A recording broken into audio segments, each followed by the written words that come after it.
সম্মিলিতভাবে কাজ করলে দারিদ্র্য থাকবে না বললেন প্রধানমন্ত্রী। দুস্থদের সাহায্যে বিত্তবানদের এগিয়ে আসার আহ্বান। পায়রা বিদ্যুৎ প্রকল্পে দেশীয় কয়লা ব্যবহারের পরামর্শ, ৩ বছরের মধ্যে আরও ২টি বিদ্যুৎ কেন্দ্র। আলুর আড়তে র্যাবের ভ্রাম্যমাণ আদালতের অভিযান, বেশি দামে বিক্রি করায় জেল জরিমানা। মার্কিন নির্বাচনে রুশ হ্যাকারদের নিয়ে উদ্বেগ, ক্ষমতা হস্তান্তরে সেনাবাহিনীর হস্তক্ষেপ চান ট্রাম্প বাইডেন।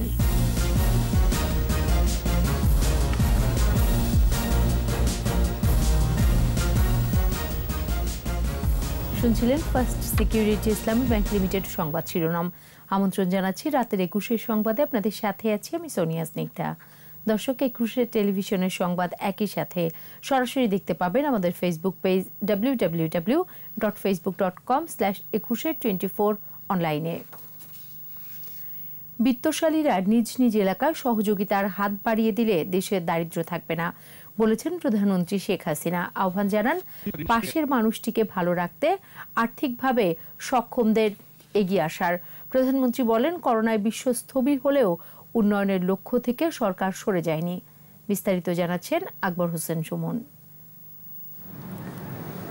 ছিন্নমূল কিংবা গৃহহীন মানুষের মাথা গোঁজা ঠাঁই করে দিয়েছিলেন বঙ্গবন্ধু শেখ মুজিবুর রহমান। সময়টা ছিল ১৯৭২ সাল। এরপর কন্যা শেখ হাসিনা পিতার পথ ধরেই ১৯৯৭ সাল থেকে ছায়া হয়েছেন বাস্তুহারা মানুষের। তৃতীয় মেয়াদে সরকার গঠনের আগে প্রতিশ্রুতি দিয়েছিলেন একটি মানুষও গৃহহীন থাকবে না। এরই ধারাবাহিকতায় চলতি অর্থবছরে প্রায় ৬০,০০০ পরিবারের জন্য ঘর তুলে দিচ্ছে সরকার। ১৯৯৭ সাল থেকে এ পর্যন্ত পুনর্বাসিত হয়েছে প্রায় ৩.৫ কোটি গৃহহীন পরিবার। এবার ৮০ জন সচিব প্রত্যেকে ২ জন করে গৃহহীন মানুষকে উপহার দিয়েছেন একটি করে ঘর। বঙ্গবন্ধু আন্তর্জাতিক সম্মেলন কেন্দ্রে ১৬০ পরিবারের হাতে তুলে দেওয়া হয়েছে ঘরের চাবি। প্রধানমন্ত্রী শেখ হাসিনা গণভবন থেকে ভার্চুয়াল প্ল্যাটফর্মে যুক্ত হন এই আয়োজনে। প্রধানমন্ত্রী ধন্যবাদ জানান সচিবদের। বলেন, ৭৫ পরবর্তী ক্ষমতাসীনরা নিজেদের ভোগ বিলাসে ব্যস্ত থাকায় মানুষের ভাগ্য পরিবর্তন করতে পারেনি। ৭৫ যারা জীবন দিয়েছে আমি তাদের প্রতি শ্রদ্ধা জানিয়ে এটুকু বলবো যে এই ঘটনার পর থেকে কিন্তু আবার সেই দুঃখী মানুষই থেকে গেছে, তাদের থেকে কেউ ফিরে তাকায়নি। আর যারা ক্ষমতা এসেছে বারবার, তারা নিজেদের আখের গোছাতে ব্যস্ত ছিল। আর্থিকভাবে সক্ষম ব্যক্তির পাশের মানুষটিকে সহযোগিতা করলে দেশে দারিদ্র্য থাকবে না বলে উল্লেখ করেন প্রধানমন্ত্রী। আমি মনে করি যারা আমাদের বিত্তশালী তারা যদি এভাবে তার নিজ নিজ এলাকায় প্রত্যেকেই যদি অন্তত কিছু দুস্থ পরিবারের দিকে ফিরে তাকায়, ঘর না একটু ঘর করে দিল, তাদের কিছু কাজের ব্যবস্থা করে দিল, তাদের একটু সহযোগিতা করলো, শুধু নিজে ভালো থাকবো, নিজে সুন্দর থাকবো, নিজে আরাম আয়েসে থাকবো, আর আমার দেশের মানুষ, আমার এলাকার মানুষ তারা কষ্টে থাকবে, এটা তো মানবতা না, এটা তো হয় না। সবাই মিলে সম্মিলিত কাজ করলে পরে তাহলে এদেশে দারিদ্র্য থাকবে না। করোনার ধাক্কা সামলে নিয়ে দ্রুত নির্ধারিত লক্ষ্য বাস্তবায়নে সরকার এগিয়ে যাচ্ছে বলেও জানান প্রধানমন্ত্রী শেখ হাসিনা। এই করোনা ভাইরাসের মধ্যে আমরা একবারে গ্রাম পর্যায়ে মানুষের কাছে যেন আর্থিক সহায়তা পৌঁছায়, আমরা সেই চেষ্টাও করে যাচ্ছি। আকবর হোসেন সুমন, ২১ টেলিভিশন, ঢাকা। পায়রা প্রকল্পকে দেশের বিদ্যুৎ খাতের মাইল ফলক হিসেবে উল্লেখ করেছেন বিশেষজ্ঞরা।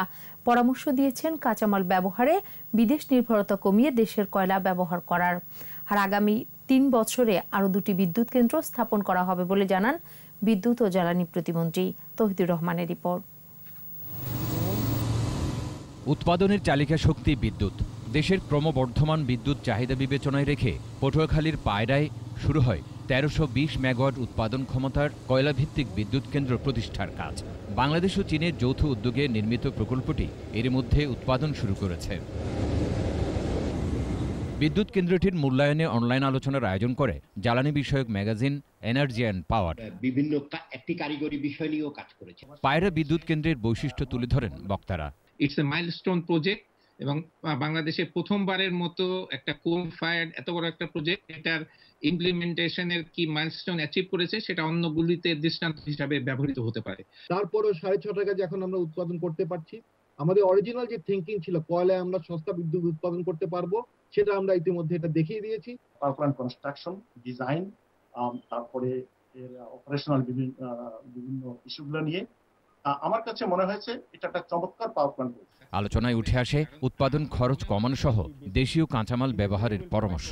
সুতরাং কয়লার সরবরাহ উৎস এবং তাকে নির্দিষ্ট দামের মধ্যে পাওয়ার ব্যাপারটা সবসময় একটা চ্যালেঞ্জ থাকবে। পায়রা বিদ্যুৎ কেন্দ্র প্রতিষ্ঠায় পরিবেশকে গুরুত্ব দেওয়া হয়েছে বলে উল্লেখ করেন জ্বালানি প্রতিমন্ত্রী। নিজেদের কোল ব্যবহার করে যে বড় আকারে আমরা এখানে কোল মাউথে ওপেন করব, সেটার সম্ভাবনার দিকটা এই ফিজিবিলিটি স্টাডিগুলোর থেকে এখন কিন্তু একটু ক্ষীণ আশা আমি মনে করি ভবিষ্যতে। রাষ্ট্রীয় মালিকানার north west power generation company Bangladesh limited এবং China national machinery import and export কর্পোরেশনের যৌথ উদ্যোগে বিদ্যুৎ কেন্দ্রটি স্থাপন করা হয়েছে। তৌহিদুর রহমান, 21 টেলিভিশন, ঢাকা। সরকার আলুর দাম নির্ধারণ করে দিলেও মানছেন না ব্যবসায়ীরা। রাজধানীর মোহাম্মদপুর কৃষি মার্কেটের পাইকারি বাজারে র্যাবের ভ্রাম্যমাণ আদালতের অভিযানে ধরা পড়ে বেশি দাম নেয়ার চিত্র। অভিযানে 7টি প্রতিষ্ঠানকে 4,30,000 টাকা জরিমানা করা হয়। এ সময় দোষী ব্যবসায়ীদের অর্থদণ্ড, অনাদায়ে কারাদণ্ড দেওয়া হয়েছে। জসিম জুয়েলের রিপোর্ট। কৃষি মার্কেটে র্যাবের ভ্রাম্যমাণ আদালতের অভিযান। মার্কেটের সব দোকানেই বেশি দামে আলু বিক্রির চিত্র উঠে আসে। এজন্য ব্যবসায়ীদের আছে নানা অজুহাত। ৩৯ টাকায় আলু কিনে 30 টাকায় আলু বিক্রি কিভাবে সম্ভব, এই প্রশ্ন তুলেছেন তারা। 37 টাকা দাম চাইছে। 37 টাকা কেন দাম চাইছে? দাম বিক্রি করতে পারেনি তো, কিনে আনছিলাম 39 টাকা, 50,000 টাকা জরিমানা। সীমাগার কন্ট্রোল করতে পারে, তাহলে তাদের থেকে আমরা 25 টাকা পণ্য কিনতে পারবো, দেন 25 টাকা কেনার পরে আমি 30 টাকা বিক্রি করতে পারবো। কিন্তু আমি যদি 38 টাকা 25 পয়সা পণ্যটা কিনি, তাহলে আমি কিভাবে বলেন 30 টাকা বিক্রি করবো? আলু আছে কোল্ড স্টোরে যদি ঠিক মতন আমাদেরকে 27 টাকা আলু দেয়, আমরা 28 টাকা বিক্রি করবো, দরকার হলে 1 মাস ব্যবসা করবো না। র্যাবের নির্বাহী ম্যাজিস্ট্রেট জানান, সরকার নির্ধারিত দামেই তাদের আলু বিক্রির কথা। এ ব্যাপারে সরকারের সঙ্গে তাদের সমঝোতাও হয়েছে। প্রতিটি পাইকারি দোকানে কিন্তু সরকার নির্ধারিত দামের থেকে প্রায় 10 থেকে 12 টাকা বেশি দামে বিক্রি হচ্ছে পার কেজিতে। এটা তো মানে huge variation than the government rate. প্রত্যেকটা প্রতিষ্ঠানকে 50,000 করে জরিমানা, অনাদায়ে 1 মাস বিনাশ্রম কারাদণ্ড প্রদান করা হয়েছে। ব্যবসায়ীরা আবারও যাতে আলুর দাম বাড়াতে না পারে সেজন্য নজরদারি থাকবে বলেও জানিয়েছে র্যাব। জনগণের পকেট কাটার সুযোগ আপনাকে দেওয়া হয় নাই। জসিম জুয়েল, 21 টেলিভিশন, ঢাকা। নিচ্ছি বিরতি। স্বাস্থ্যবিধি মেনে চলুন, সুস্থ থাকুন। যখন ফিরছি তখন অন্যান্য খবরের সঙ্গে আরও থাকবে। মাওয়া প্রান্তে বসল পদ্মা সেতুর 35তম স্প্যান, দৃশ্যমান 5.25 কিলোমিটার।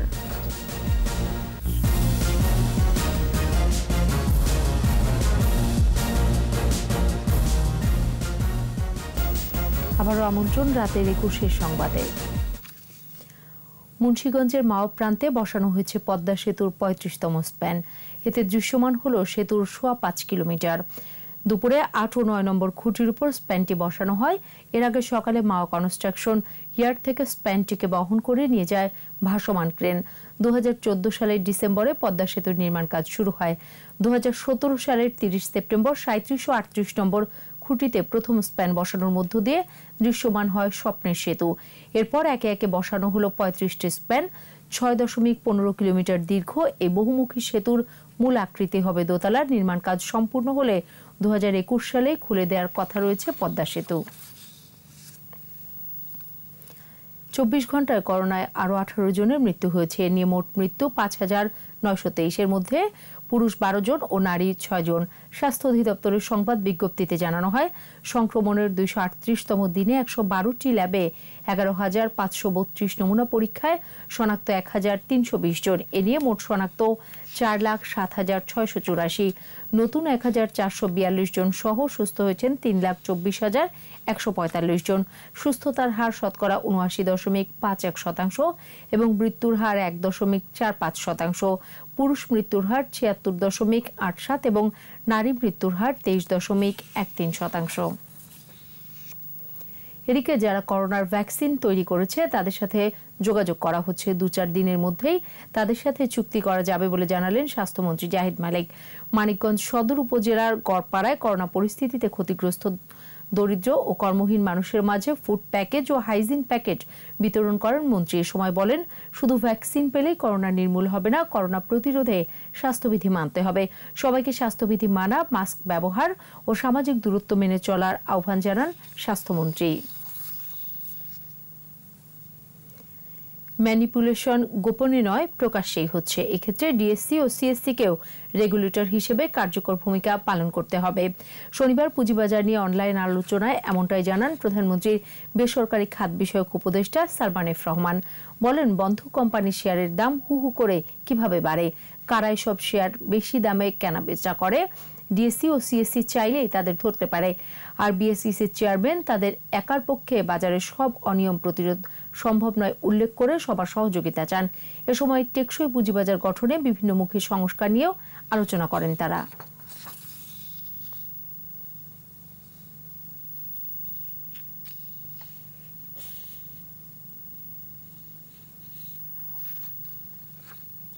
এবারে খেলার খবর।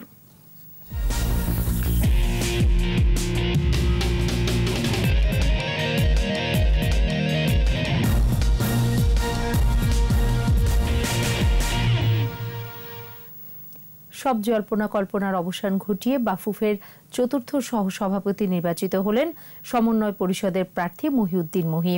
হাড্ডাহাড্ডি লড়াইয়ের পর মাত্র 4 ভোটে প্রতিদ্বন্দ্বী তাবিত আওয়ালকে হারিয়েছেন এই ক্রীড়া সংগঠক।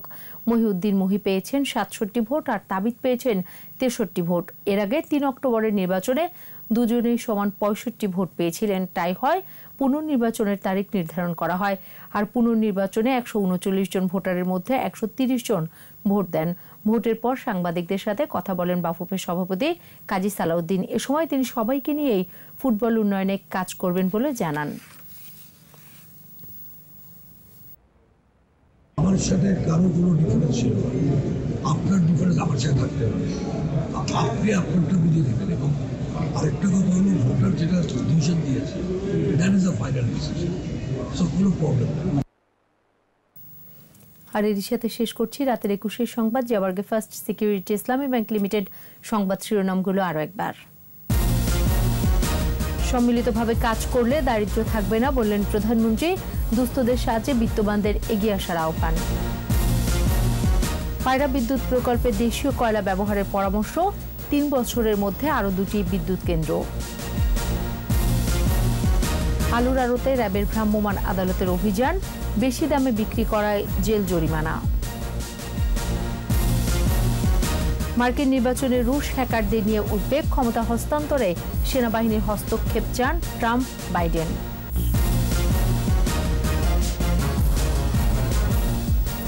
সর্বশেষ খবর জানতে ডায়াল করুন 2021 নম্বরে আর ভিজিট করুন ekushe-tv.com ওয়েবসাইটে। এছাড়া ফেসবুকে লগ অন করতে পারেন facebook.com/ekushe24 অনলাইনে। একুশের খবর দেখুন, একুশের সাথে থাকুন, স্বাস্থ্যবিধি মেনে চলুন, সুস্থ থাকুন।